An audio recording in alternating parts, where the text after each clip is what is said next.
Olá, você que me segue no Rodrigo Silva Arqueologia, mais uma semana, mais um bate-papo aqui no nosso canal. E hoje eu gostaria de continuar falando sobre a volta de Jesus, mas agora abordando uma outra problemática. Será que a volta de Jesus está atrasada? Será que a promessa de Deus pode ter adiantamento ou tardança? É correto do ponto de vista bíblico dizer que Jesus já poderia ter voltado e não voltou? Que a promessa de Deus então está atrasada? Bem, este é um assunto importante que merece a reflexão dos cristãos e daqueles que acreditam na segunda vinda de Cristo. Mas antes de entrar nesta temática, eu gostaria de novamente convidar você a se inscrever no canal, se não for inscrito ainda, e, se gostar do conteúdo, deixar o seu like, o seu comentário, tudo isso ajuda bastante o canal. E importante, ativar o sininho de notificações para que você seja sempre avisado quando um novo vídeo for aqui publicado. E também ajude o canal a crescer. Se você gostar desse conteúdo, por que ficar com ele apenas para si? Fale com outras pessoas para seguirem o canal, divulgue também. Seja o nosso representante aí. Na verdade, não nosso, da palavra de Deus que nós estamos pregando, tá bem? Bom, com relação a esta questão da volta de Jesus, será que realmente está atrasada a vinda de Cristo? O que eu posso dizer sobre isso? Nós já estamos esperando Jesus voltar há tempos, e ele nunca volta. Eu vou refletir um pouco sobre isso com você ao longo do cristianismo. Começando da Bíblia, o primeiro ponto que nós temos que ver é que no Antigo Testamento há muitas vezes a menção ao dia do Senhor, não se referindo ao dia sagrado de guarda, não é esta a temática, mas ao dia do acerto de contas, o juízo final, tecnicamente chamado pelos profetas do Antigo Testamento de o dia do Senhor, o dia que pertence ao Senhor para exercer o seu julgamento sobre a terra. E em várias passagens do Antigo Testamento, esse dia, ele não é evidentemente tratado como um dia de 24 horas, ele é um evento, mas ele parece sempre um evento iminente. Eu tenho várias passagens que eu notei aqui que eu poderia dar para vocês. Por exemplo, Isaías 13, 6 e 9 fala: o dia do Senhor está perto. Ezequiel 30, verso 3 diz: o dia do Senhor está próximo. Você vai para Joel capítulo 1, verso 15, Joel 2, verso 1, Joel 3, 14, e sempre diz ali: sim, o dia do Senhor está próximo. Sempre com a ratificação, a confirmação. Outra passagem, Obadias 1, verso 15 diz: pois o dia do Senhor está próximo para todas as nações.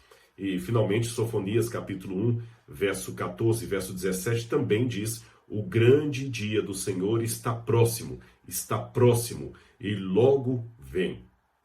Só que esses profetas, embora escreveram de maneira tão iminente acerca da vinda do dia de Deus, morreram e o dia de Deus não veio. Esta era a grande problemática. Aí é curioso que a partir do final do cativeiro da Babilônia, mais ou menos ainda pegando uma parte do cativeiro da Babilônia e rumando para o final, inspirados talvez até no estilo do profeta Daniel, começaram a surgir alguns escritores, que nós chamamos de escritores apocalípticos, que debruçaram sobre essa problemática do sim e ainda não. Quão perto é o perto? E também a questão da aparente tardança de Deus de cumprir os seus desígnios. Este movimento foi chamado de movimento apocalíptico, que envolveu a produção de livros inspirados, como o livro de Daniel, e não inspirados, como vários apocalipses judaicos, e também a problemática da chamada teodiceia, que, embora a palavra não houvesse naquele dia, ela foi cunhada muito tempo depois por Leibniz, o conceito de teodiceia talvez já estava imbuído ali no discurso dos autores apocalípticos que queriam, de acordo com o que no futuro significaria teodiceia, justificar racionalmente a não intervenção de Deus num mundo de problemas. Porque realmente, às vezes, a gente é compelido a clamar para o céu. Onde está Deus que não faz nada? Cada vez que morre uma criança, cada vez que uma tragédia se abate sobre o mundo, especialmente com os nossos, nós, como Jó, clamamos: onde está Deus? E ele prometeu que ia voltar e que era logo, e até agora não voltou.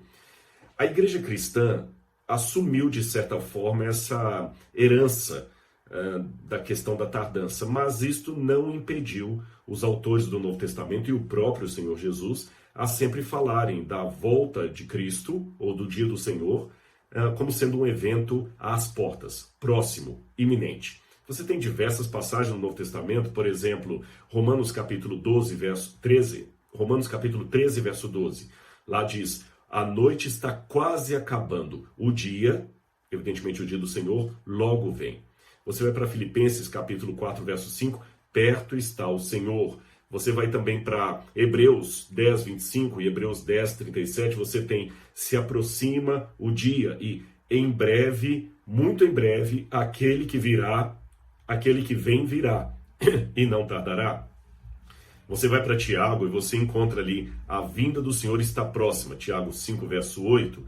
1 Pedro capítulo 4, verso 7, o fim de todas as coisas está próximo. E também eu posso citar 1 João capítulo 2, verso 18, que diz: esta é a última hora, filhinhos. E se eu for para o Apocalipse, é aí que o tema da brevidade fica mais emblemático. Venho sem demora, é uma frase que Jesus fala várias vezes no Apocalipse, por exemplo, Apocalipse capítulo 3, verso 11. Os pais da igreja, os primeiros cristãos primitivos, também continuaram com esse, digamos, sotaque teológico ao sempre afirmar a vinda de Cristo como uma ocorrência que estava às portas, aos seus dias. E então, será que eles se equivocaram? Quando começou a teologia protestante liberal, especialmente na Europa, e depois se espalhou pelo mundo, já no final do século XVIII, XIX, século XX principalmente, você tem vários proeminentes teólogos, a maior parte deles alemães, que chegavam a dizer que a volta de Jesus era um equívoco. Um exemplo que eu tenho desses teólogos da teologia liberal era Albert Schweitzer. Ele dizia que o próprio Jesus, olha que interessante essa, eu diria até petulância teológica, o próprio Jesus se equivocou achando que o fim do mundo aconteceria nos seus dias. Um equívoco que foi depois perpetuado no próprio apóstolo Paulo. Então, Albert Schweitzer, de uma só tacada, queria anunciar para o mundo o equívoco de Jesus e o equívoco de Paulo. Será que Jesus se equivocou mesmo? Bom, e então? O relógio de Deus está atrasado? Como é que eu, Rodrigo, lido com o assunto da tardança? Eu vou apontar para vocês aqui várias explicações que foram dadas ao longo da história da teologia sobre o porquê da tardança de Jesus. Eu também devo registrar aqui que eu aproveitei uma síntese dada pelo meu amigo Dr. Marcos de Benedicto, que é redator da Casa Publicadora Brasileira, e que fez um artigo muito sensível sobre essa temática, e eu resolvi então aproveitar algum resumo do que ele fez ali e com algumas adaptações utilizar nesse vídeo aqui, está bem? Então vamos lá, eu fiz algumas anotações para vocês, das explicações que são dadas ao longo da história do cristianismo do porquê da tardança da volta de Jesus. O primeiro ponto que alguns pegam é o da impossibilidade. Geralmente são teólogos liberais. Eles dizem o seguinte: olha, Cristo não veio e ponto. Não haverá a volta de Jesus, é tudo uma ilusão. O mundo social é um reflexo do mundo natural que permanece do mesmo jeito desde o início.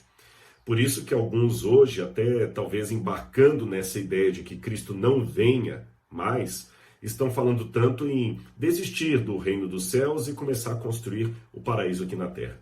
Aliás, o próprio Nietzsche fez uma proposta nesse sentido. Quando Nietzsche faz todo o seu desencanto com a realidade, fala da morte de Deus, Nietzsche propõe que nós valorizemos a vida. E que vida? Essa que nós temos aqui agora. E na mesma onda de Nietzsche, você teve outros filósofos com linha mais ou menos semelhante ou mais ou menos divergente em alguns pontos de Nietzsche, como, por exemplo, os filósofos positivistas, Augusto Comte, que acreditavam tanto no poder da ciência para estabelecer o paraíso na Terra. Emile Durkheim foi outro que também colocou isso aí. Hoje, evidentemente, no período pós-nietzscheano que vivemos, há um desencanto com esse progresso, com a ciência, com a tecnologia, porque o mundo embarcou aí em 2 guerras mundiais. Hoje nós vemos que todo aquele progresso do paraíso na Terra igualmente não veio. Nós vivemos agora na modernidade líquida uma época de desencanto. Mas parece que alguns estão voltando à época a ideia de não há volta de Jesus, não há paraíso, então vamos curtir o aqui e agora sem preocupar com o amanhã. Uma ideia bastante nietzscheana. Preocupe-se com o agora. E você vê muito isso aí estampado em algumas propagandas, alguns livros, alguns aforismos da internet. Aproveite hoje para não se arrepender amanhã dos amores que não teve, dos beijos que não deu, do sexo que não realizou, das comidas que não experimentou. Abrace seu pai hoje antes que não possa abraçá-lo amanhã. Ou seja, muito uma ênfase no aqui, agora. Esquece o amanhã. É uma maneira indireta de dizer Jesus não vai voltar.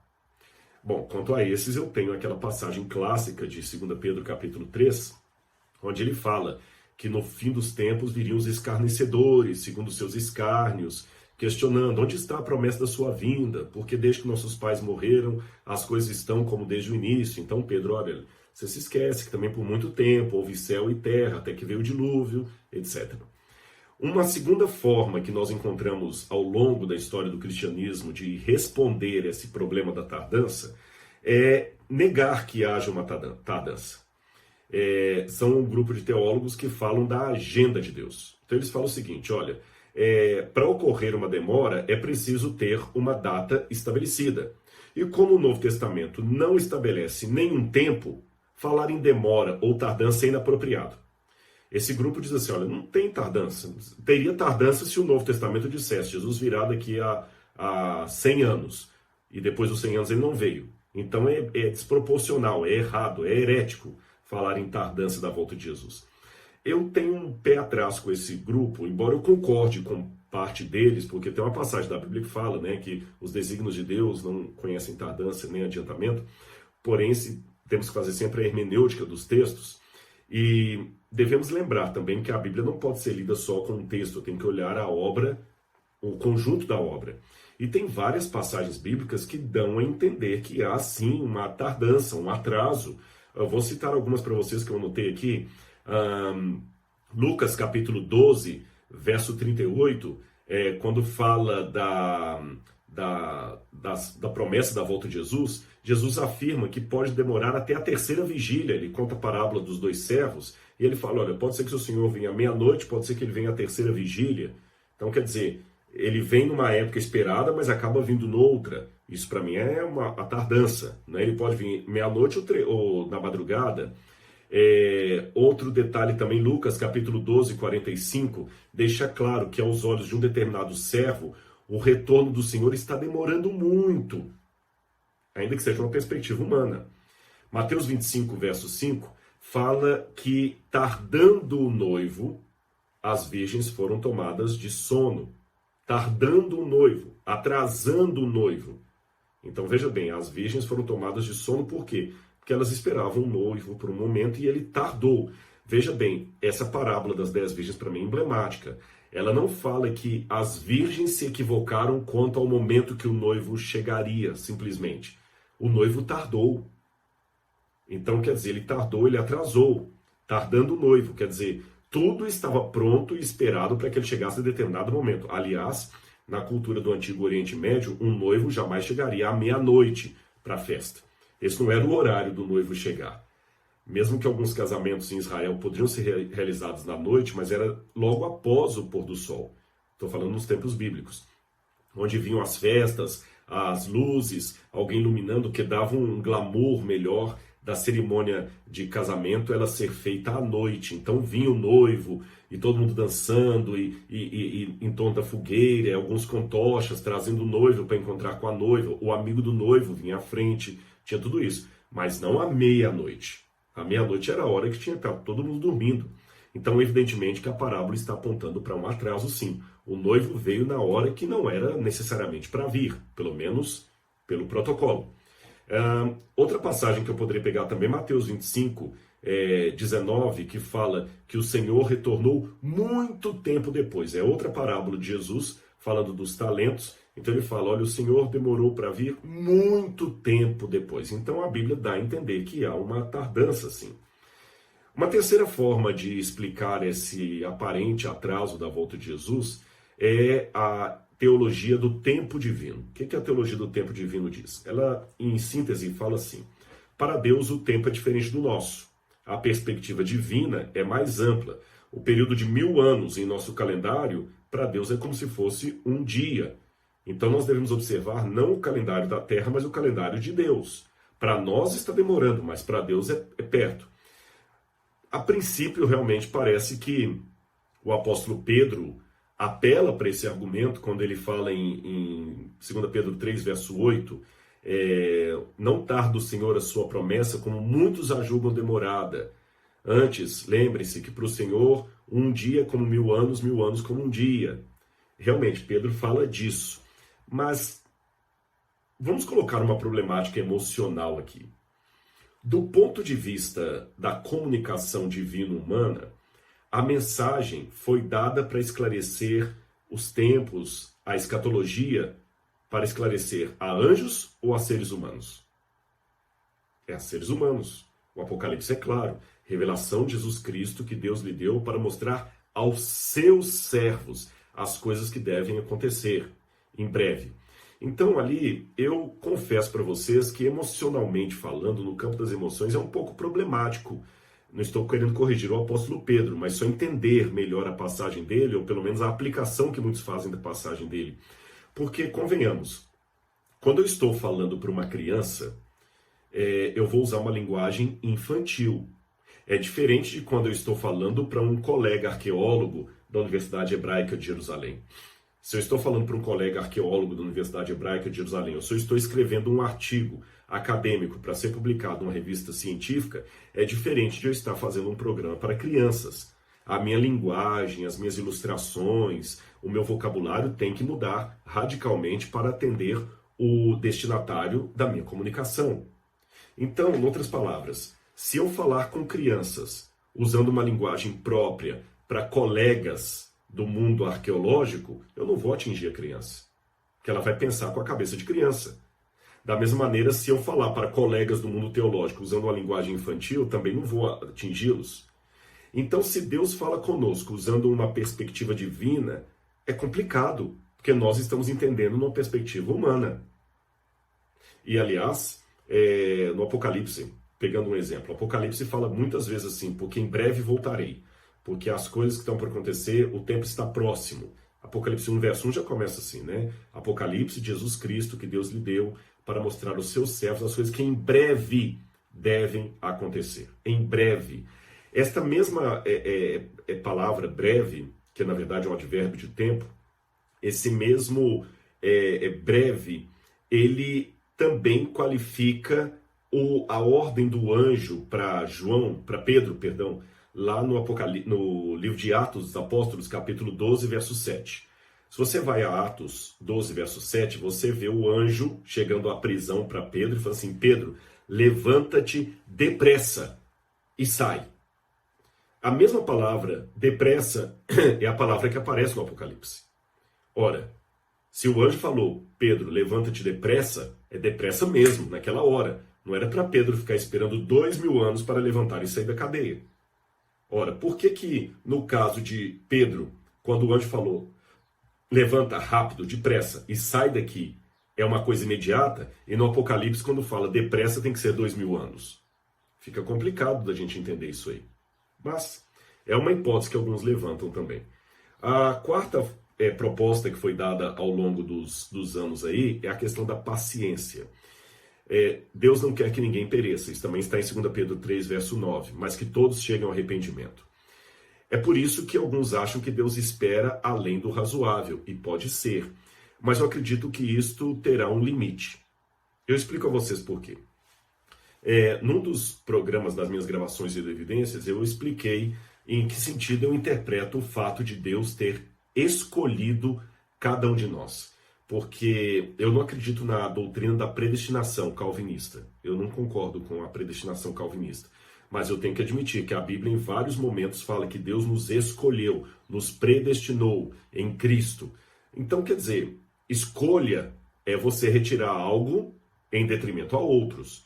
Se eu falei que eu escolhi essa camisa para poder gravar esse vídeo, é porque havia outras camisas lá no meu guarda-roupa que não foram escolhidas. Isso é evidente, é o óbvio ululante.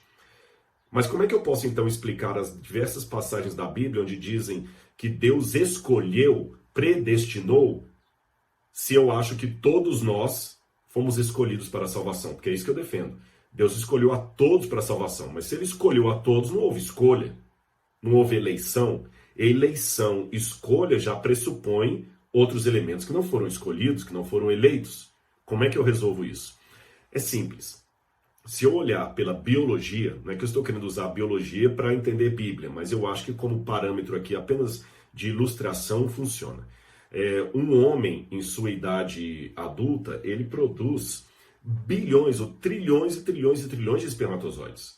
E uma mulher em idade adulta, ela produz pelo menos uns 10 mil óvulos. Ou seja, você é o resultado de um óvulo fecundado por um esperma. Mas esse óvulo que fecundou você não foi o único que sua mãe produziu em toda a sua vida. E esse esperma que fecundou o óvulo que virou você não foi o único espermatozoide. Deixa eu me corrigir. Esperma é o conjunto, né? Espermatozoide. Esse espermatozoide que fecundou o óvulo que deu à luz a você não foi o único espermatozoide que seu pai produziu em toda a sua fase adulta. Ou seja, se eu usar a combinação matemática, tanto seu pai como sua mãe poderiam, em termos fisiológicos, ter concebido milhões de outros que não seriam você, como possibilidade. Não é que sua mãe poderia ter milhões de filhos. Ela poderia ter milhões de opções de combinação, porque a cada vez que um homem ejacula, imagina quantos milhões e milhões e milhões de espermatozoides estão entrando no útero feminino. E apenas um fecundou o óvulo. E quantas vezes a mulher ovulou e não teve relação sexual e o óvulo foi embora na menstruação e não virou nada?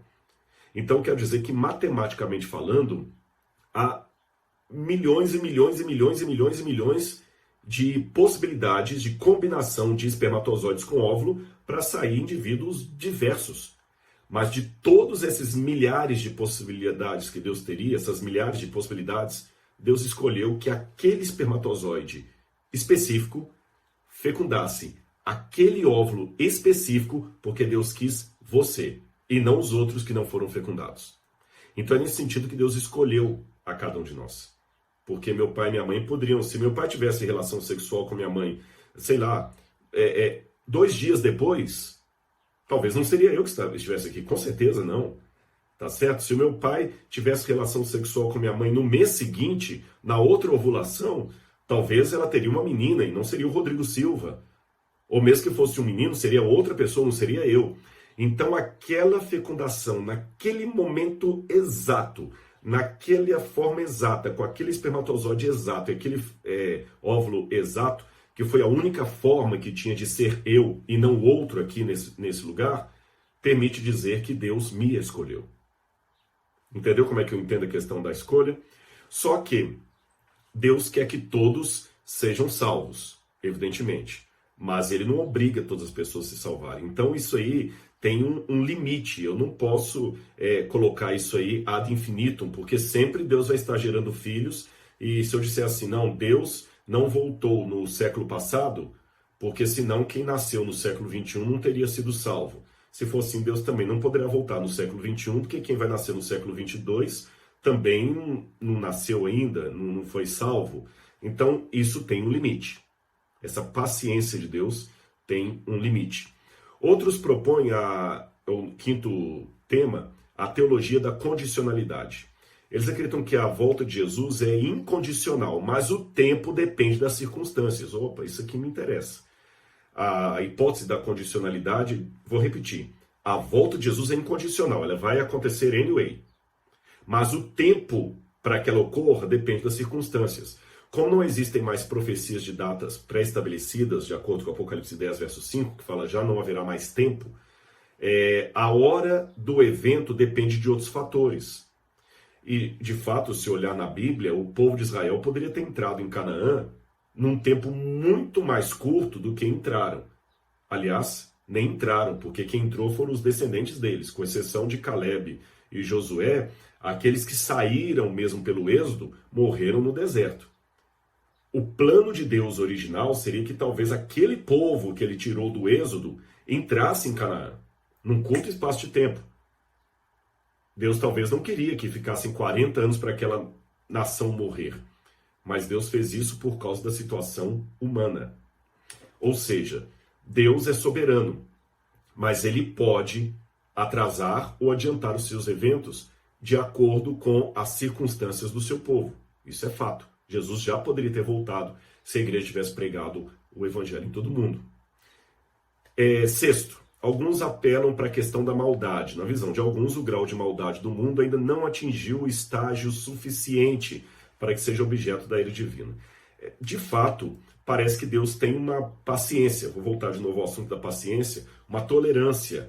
Se você olhar Gênesis capítulo 15, você vê Deus conversando com Abraão ali, e ele fala, ainda não se encheu a medida dos amorreus, ou seja, ainda haverá um prazo para eles.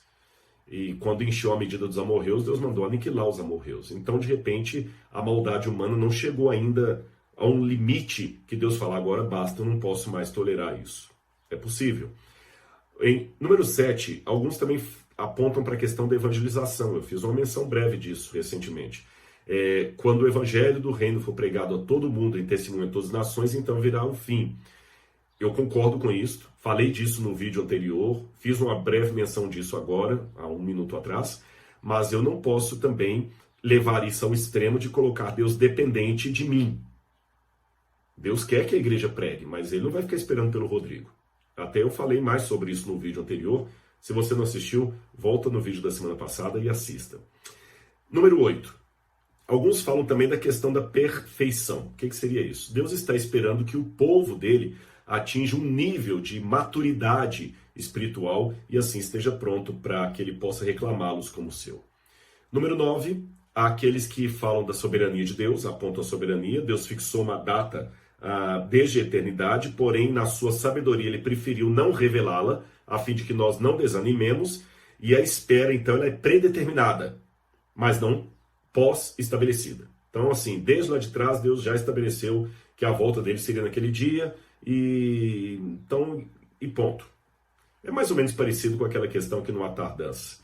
E, por fim, número 10, alguns pegam também o framework, o arcabouço do grande conflito. Deus quer que o universo conheça o seu caráter, e se ele fizer a derrocada final do mal antes do tempo, pode ser que o universo não esteja maduro para realmente estar num estágio de eternidade em que o mal não se levante por segunda vez. Então a espera ou demora nasceu com um grande conflito e terminará com ele. Qual a conclusão que eu tenho? Eu não tenho assim uma preferência por essa opção das 10 que eu dei ou daquela. Também não significa que eu endosse as 10, mas também não jogo fora as 10. Eu acho que cada uma delas, com exceção talvez de uma ou duas, que são bem liberais assim, que negam até a volta de Jesus, as demais que apontam para a Bíblia têm em momentos diferentes uma faceta que me põe para pensar. De fato, a questão do evangelismo é algo sério, Deus está esperando que a igreja assuma. De fato, Deus estabelece um plano, mas ele pode mudar de acordo com a circunstância, embora no seu caráter a Bíblia diz que Deus não mude. Agora, alguém pode pensar, tá, Rodrigo, mas como que um Deus onisciente pode tardar o plano dele? Será que Deus não sabia desde o início? Sim e não. Como assim, Rodrigo? Você me confundiu. Como sim e não? Eu vou explicar a você. Vamos colocar uma pergunta. Como um ser onisciente, qual Deus, pode conversar com um ser de pensamento limitado? Bem, eu dei o exemplo aqui nesse vídeo, quando eu quero conversar com uma criança e explicar algo para ela, eu explico numa linguagem diferente da que eu uso num congresso de arqueologia. Eu explico numa linguagem mais infantil, com emblemas ou símbolos ou comparações até infantis para que ela possa entender. Se uma professora faz isso para ensinar uma criança o beabá, se um artista, por exemplo, um desenhista, quando vai fazer um desenho para uma criança, ele não faz um desenho como ele faria para um adulto. Se ele vai desenhar, por exemplo, um cachorrinho, ele faz o cachorrinho com o olho, com uma carinha, com uma boquinha, que não é de um cachorro normal. Se ele vai desenhar um avião, ele desenha um avião gordinho, assim, com o lugar ali da hélice, quase como se fosse o nariz do avião. No lugar daquele vidro ali, ele colocaria 2 olhinhos. O avião não tem olho. Então, quer dizer, ele infantiliza a realidade para que a criança possa entender. Não é uma mentira, é uma adequação da realidade. Ele não está mentindo para a criança quando ele desenha o avião com boquinha e olhinhos e nariz. Ele não está mentindo para a criança, ele está adequando a realidade para a criança, para que a criança possa entender. E aí faz um desenho para a criança, um avião de pelúcia, que não tem nada a ver com um avião feito por um engenheiro aeronáutico, tá bem? Deus faz a mesma coisa. Agora só que tem uma diferença. Deus, ele não simplesmente pretende descer ao nosso nível.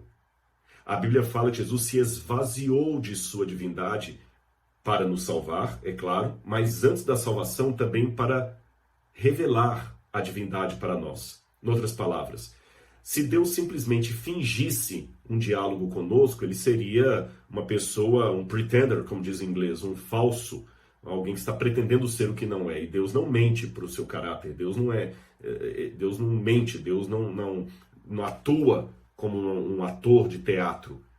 Ele revela aquilo que ele é. Então o que Deus faz com a sua onisciência? Para que o diálogo seja real. Ele faz como, é um exemplo que eu sempre dou, você já deve ter ouvido aqui na internet, ele faz como um motorista de um carro que tem uma BMW e talvez ele precisa conversar com alguém que não aceita andar de carro. Então ele pega e sai a pé com essa pessoa e deixa a BMW na garagem. Quando aquele motorista está andando a pé com a pessoa que não pode andar na BMW, ele não está fingindo que está andando a pé, ele de fato está andando a pé. Mas ele também não perdeu a BMW dele. Ele está voluntariamente deixando de usá-la, deixando-a na garagem. Deus tem a capacidade também de pegar os seus atributos e simplesmente não usá-los. E se Deus pega a sua onisciência, repito, ele não a perde, como o dono do carro não perde a BMW, mas ele simplesmente desarma a sua onisciência, ele vem ao nosso nível e pode fazer uma pergunta honesta. Adão, onde você está? Caim, onde está o seu irmão? Essas perguntas de Deus são tão honestas como a de qualquer ser humano para outro ser humano. Não são perguntas retóricas. É o mesmo elemento que Deus usa para atender a minha oração. Quando eu peço assim, Senhor, eu te peço o que você quer, meu filho. Ele está falando comigo de verdade. Quando ele ri das minhas piadas, ele está rindo de verdade. Quando ele se torna um de nós, ele se torna um de nós de verdade. Não é como dizia o gnosticismo, que Jesus aparentou ser humano, o docetismo, mas nunca foi. Ele foi de verdade. Então, Cristo é a revelação de Deus. E quando nós conversamos com a divindade através de Jesus, por isso que a oração é através de Jesus, ele fala ao nosso nível. Por isso ele chegou a dizer para os discípulos, enquanto estavam na terra, quanto aquele dia e hora, ninguém sabe, nem o Filho, nem os anjos, somente o Pai. Ou seja, Jesus não perdeu a onisciência dele, mas ele a deixou de propósito trancada para descer ao nosso nível. É assim que Deus fala conosco. E assim, Deus falando conosco, ele também pode mudar os planos. Eu entendo que os planos de Deus, como ele não é arbitrário, ele vai de acordo com as circunstâncias da humanidade, seriam como o Waze. Todo mundo, quando já dirigiu o Waze, quando você marca da sua casa, olha, daqui da minha casa até tal lugar, o Waze está marcando 2 horas e 50 minutos. Tudo bem. Mas se tem um acidente na pista, se tem um tráfego que não estava programado, o Waze começa a atualizar. Se eu paro no meio da estrada para poder abastecer, para poder almoçar, o Waze vai atualizando. Aquele tempo original que ele marcou quando eu saí da minha casa já não é mais o mesmo. Se ele falou que eu ia chegar no destino às 3 horas e 50 minutos, agora ele já começa a colocar 4h10, 4h15, 4h25. A mesma coisa à volta de Jesus. Quando ele fala, meus filhos, poderia ser agora, é porque poderia ser. Como poderia ser para Israel a entrada em Canaã muito mais cedo do que foi. Percebeu? É uma pena que nós ainda estejamos aqui. Mas nós não devemos desanimar com isso. Sabe, eu fico até pensando, o Apocalipse capítulo 7 fala que havia 4 anjos segurando os 4 ventos de Deus. É uma passagem que o Apocalipse retira de Jeremias, os ventos da tempestade, da angústia, da briga, da guerra das nações. Mas quando os anjos vão soltar esses 4 ventos, vem um outro anjo e fala, segura porque os filhos de Deus ainda não estão selados. E o que impede o término do selamento dos filhos de Deus? Será que não é o próprio fato de que os filhos de Deus ainda não estão maduros o bastante para receber o selo? Será que é porque os filhos de Deus ainda não estão desejando o bastante a volta de Jesus? E eu digo para você, se o que me faz desejar a volta de Jesus é só o sofrimento, eu não estou desejando bastante a volta de Jesus. Se eu só desejo a volta de Jesus com mais força porque eu recebi uma notícia aqui de câncer ou porque eu perdi um ente querido, então não estou desejando bastante a volta de Jesus. Sabe por quê? Porque significa que se eu não tiver sofrimento, eu não vou querer que ele volte. É como uma pessoa que se diz honesta, mas ele só atua se o fiscal estiver olhando. Então ele não é honesto. Ele é apenas um legalista. A diferença entre o honesto e o legalista é que o legalista cumpre porque a lei manda. O honesto faz mesmo que não tiver ninguém observando. A minha vontade, o meu anseio pela volta de Jesus é honesto ou legalista? Se ele é honesto, eu desejo com ardor a volta de Jesus, mesmo que eu esteja numa boa, com o salário na conta, saúde em dia, todo mundo que eu amo em redor, tudo às mil maravilhas. Agora, se eu só desejo com força a volta de Jesus quando a tragédia bate, então tem um problema aí. Perceberam? E eu quero ler uma passagem para vocês que é o que me conforta. Abacuque, capítulo 2, versículos 2 em diante, diz assim: O Senhor me respondeu e disse: Escreva a visão, torne-a bem legível sobre tábuas, para que possa ser lida até por quem passar correndo. Ou seja, as cidades na época de Abacuque tinham as leis, ficavam em pedras na porta da cidade, como o Código de Hammurabi, por exemplo, que não é da época de Abacuque, é bem antes, é da época de Hammurabi, do século XVIII a.C., mas serve de referência. Então ele podia escrever ali de modo que até quem passasse correndo visse, ou seja, continua anunciando. Porque a visão ainda está para se cumprir no tempo determinado. Ela se apressa para o fim e não falhará. Mesmo que pareça demorar, espere, pois certamente virá e não tardará. Essa tradução que eu fiz aqui, que eu li aqui, que é a Nova Almeida atualizada, não está muito boa. E porque no original hebraico está assim: se a visão, no hebraico está literalmente assim: a visão se apressa pelo fim, né? Porque tardará, mas certamente não tardará. Então parece até uma contradição, porque fala que vai tardar, mas não vai tardar. É que a palavra tardar que aparece no início.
Itmaat significa tardar mesmo, atrasar. Mas a palavra que eles traduziram por tardar no final é iaer, que significa prolongará. Então, traduzindo ao pé da letra o hebraico, está dizendo o seguinte: prega a mensagem, tá bom? Porque ela vai se cumprir no tempo determinado. Ela corre rápido para o fim e não falhará. Porque atrasará, assim está no hebraico, porque a visão atrasará, demorará, tardará, mas não se prolongará. O que quer dizer isso? Depois do tempo apontado por Deus, ela não vai demorar mais nem um segundo. Ou seja, quando Deus determinar que ele fecha a porta da graça, nem um segundo a mais. Então, ainda que seja de uma ótica humana, a tardança é real. Porque para mim, pelo menos 2000 anos é muito tempo para esperar. Mas eu sei que Deus é o especialista. E especialistas fazem coisas que a gente não entende. Então, lembrando que Abacuque significa o abraço de Deus, eu fico confortável no abraço de Deus, colocando em prática na minha vida essa mensagem. Escrevendo a mensagem de Deus em tábuas para que possam ser lidas, por isso que eu estou colocando vídeos na internet, e aguardando. Porque pode até atrasar. Ainda que seja aparente, está demorando. Ainda que não seja o tempo que o Waze disse que eu chegaria no destino quando eu sair de casa, um dia eu chegaria no destino. E eu decido, mais uma vez, aguardar o meu Senhor. Até aquele dia em que eu olhar ao céu e vir uma nuvenzinha branca, anunciando que, finalmente, a espera terminou. Que Deus abençoe você e sua família. Continuemos aguardando a volta de Jesus. Amém.